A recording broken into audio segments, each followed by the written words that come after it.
pejabat saya. 2 kali dia mop. Ada orang pungut sampah, sapu, 2 kali dia mop pejabat saya. Luar biasa kan? Tapi dia pakai tudung. Sebelum saya cerita dia kali yang terakhir, ada 2 kali saya cerita dengan dia dalam sepanjang tahun. Biasanya saya senyum, selamat pagi atau selamat petang. Kalau dia masuk petang, saya bilang selamat petang. Itu saja. Tapi saya pernah cerita dia 1 kali. Saya bilang, ibu, dia mungkin 40-an, pakai tudung. Kenapa kamu tidak ikut acara ke sekolah? Dia bilang, oh kami tidak dijemput sebab kami kontrak company. Oh, baru saya tahu bahwa pekerja itu bukan pekerja sekolah itu. Sekolah itu cuma ambil yang membersih dari company. Lain juga saya rasa. Tapi saya rasa dia terhibur karena saya tanya. Saya tanya, walaupun saya tidak ada kuasa menjemput. Kalau saya ada kuasa jemput, mungkin saya mau jemput dia sudah, tapi saya tidak berani. Saudara, hari terakhir saya goodbye dengan ibu itu. Kebetulan dia ada. Kalau dia tiada pun saya jalan sudah itu. Kalau dia ada di situ, memang saya katakan saya mau jalan sudah ibu. Nah, begitu. Saudara, kamu tahu apa yang dia jawab dengan saya? 2 kali. 2 kali. Tidak ada orang baik sudah di sini.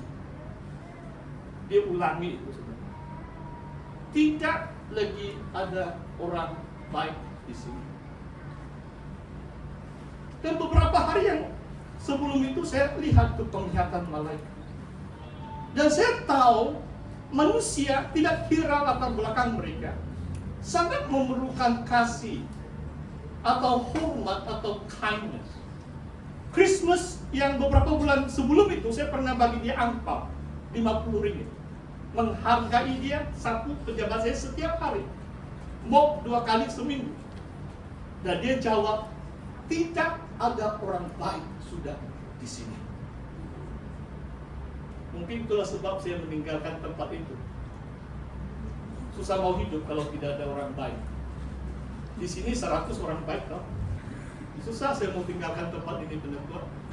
Itulah penentua tidak suruh saya tarik balik, meletakkan jawatan. Itulah cerita. Haleluya. Dengar ini baik-baik, saudara. Para malaikat menyertai aku.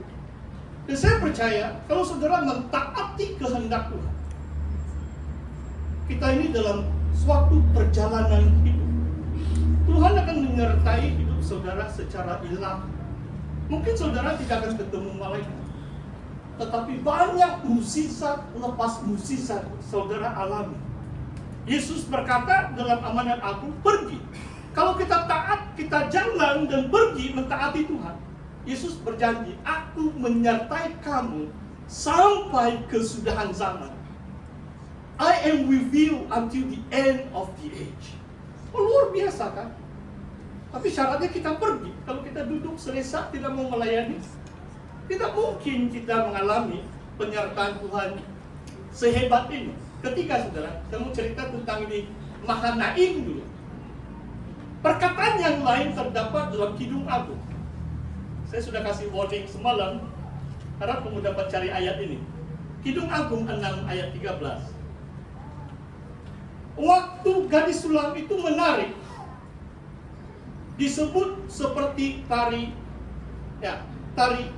perang. Nah, itulah perkataan Mahanaim, sebab terjemahan itu lain sedikit. Tadi itu bala tentara Allah, bala tentara.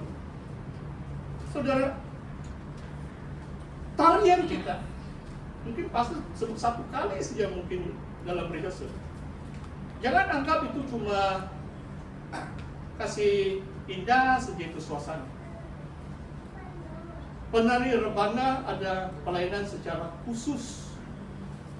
Setiap kali kita melayani, kita dalam peperangan rohani. Gadis sulam ini menari. Perkataan yang disebut adalah mereka lihat dia seperti tarian perang, Mahanaim. Dengan maksud Tuhan memberi kemenangan kepada kita. Waktu tarian rebana dimainkan kepada Tuhan. Luar biasa. Dan ada ayat dalam Yesaya 30. Saya sudah lupa tuh ayat. Di mana di situ mengatakan Tuhan turun berperang. diiringi dengan bunyian rebana. God came down to war, accompanied by the sound of tambourine. Luar biasa. Tidak semestinya juga setiap kali kebaktian ada teriak rebana lah, tapi selama saya di sini macam apa? Setiap minggu, jadi luar biasa juga tepatnya. Mari kita beri tepukan kepada Tuhan. Karena juga ayat ini, mungkin saya terlalu excited. Yesaya 30 ayat 32. Mari kita lihat. Nanti kamu sangka pastor sebut saja. Yesaya 30 ayat 32. Nah, saya sudah mengulasnya. Cuma lihat saja. Coba kamu lihat.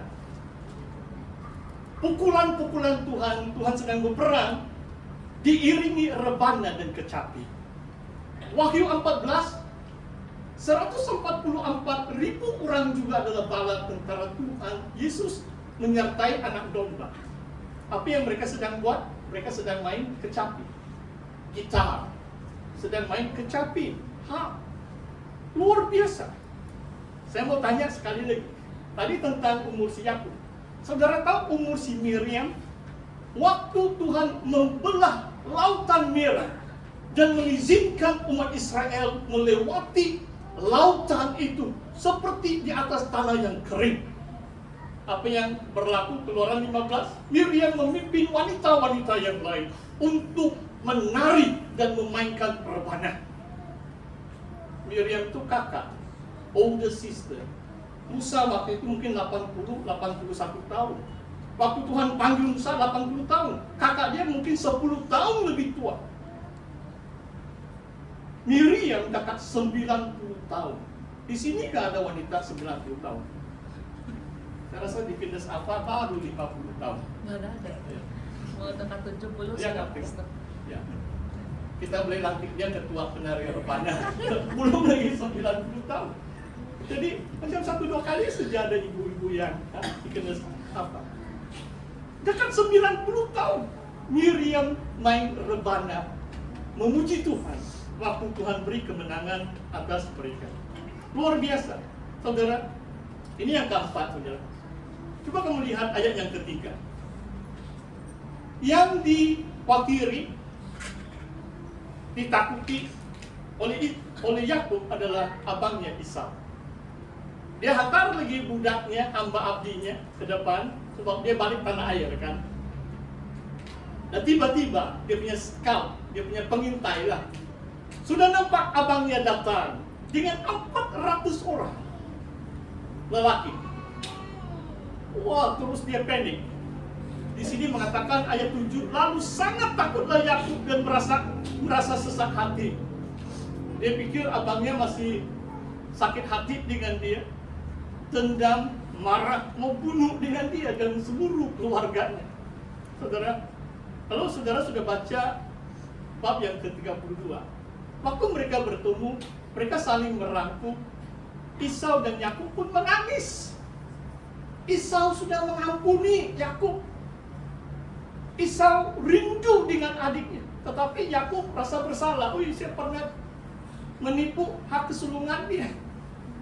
Oh saudara, kadang-kadang nomor 4 soal ini perselisihan saudara. How can we reconcile brothers that are in conflict? Bagaimana kita memperdamaikan saudara seiman yang dalam mungkin perselisihan? Coba kita tayangkan Amsal 18 ayat 19. Amsal 18 ayat 19. Kalau bahasa Inggris mengatakan, an offended brother is so hard to be won. Begitu sukar sekali menangkan saudara yang kita pernah sakiti.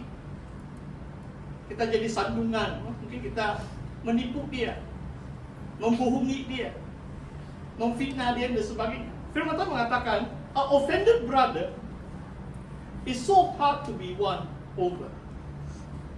Quarrels are like the bars of a fortress. Perselisihan itu seperti palang kubu. Oh saudara, beberapa hari ini, inilah YouTube luar biasa. Saya suka dengan sejarah.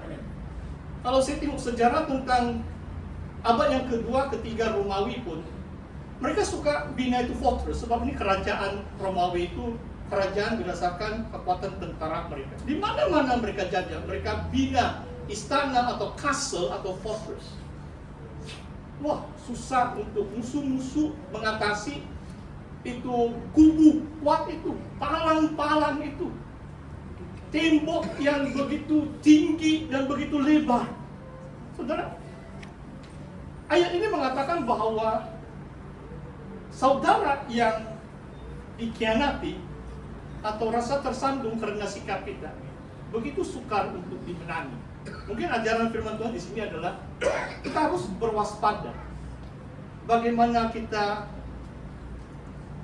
bertindak, berkata-kata kepada saudara kita, supaya tidak ada seorang pun tersandung. Sebab susah kita memperdamaikan. Yakub dan Esau dekat 20 tahun. Masih Yakub takut. Dia rasa bersalah, saudara. Dan dengan segala hormatnya, sekiranya pastor pernah menyakiti hati saudara, siapapun, saya mohon maaf. Saya tidak mau kamu ingat pastor dengan hal-hal yang tidak baik. Biarlah kita baik-baik.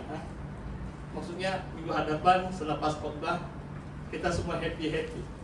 Bila kamu salam dengan saya, itu senyuman sangat ikhlas. Kalau pastor pernah sakitkan hati kamu karena kebenaran firman Tuhan, itu tugas saya memang menyampaikan kebenaran firman Tuhan. Kalau perangai saya yang kurang baik, kadang-kadang mungkin saya mengakui, kadang-kadang kalau saya cakap macam kereta api, Pak, cepat tuh, pun begitu. Sampai penentuan lama pun tidak paham. Saya tidak marah itu, saya tidak tinggi suara, saya bukan macam marah dengan orang. Kadang-kadang cepat ini perkataan pastor. Sebab kalau dulu di mahkamah begitulah cepat lah. 1 jam 1.000 saya charge supaya pelanggan itu tidak menuduh saya sengaja perlahankan case dia. Ini lain sedikit cerita. Saudara, mari kita saling memaafkan dan jangan izinkan ada palang kubu yang memisahkan di antara saudara. Don't become bars of a fortress. Susah dimenangi kalau orang sudah terluka atau sudah sakit hati. Dan di sini kisahnya. Tetapi Esau, walaupun kemudian macam keturunannya pun tidak diberkati, tetapi dia sudah mengampuni adiknya. Dia bawa 400 orang menyambut adiknya, bukan untuk pergi buat kejahatan terhadap dia. Luar biasa. Saudara, yang kelima, mari kita lihat yang kelima. Ya, kelima di sini, walaupun tidak tercatat di sini, saudara. Ada kaitan juga persaudaraan. Salah satu kelemahan si Yakub adalah dia pilih kasih. Kenapa Yakub ini begitu penting, saudara? Kalau saudara minta saya pilih, dalam kitab Kejadian dari bab 12 sampai 50, 3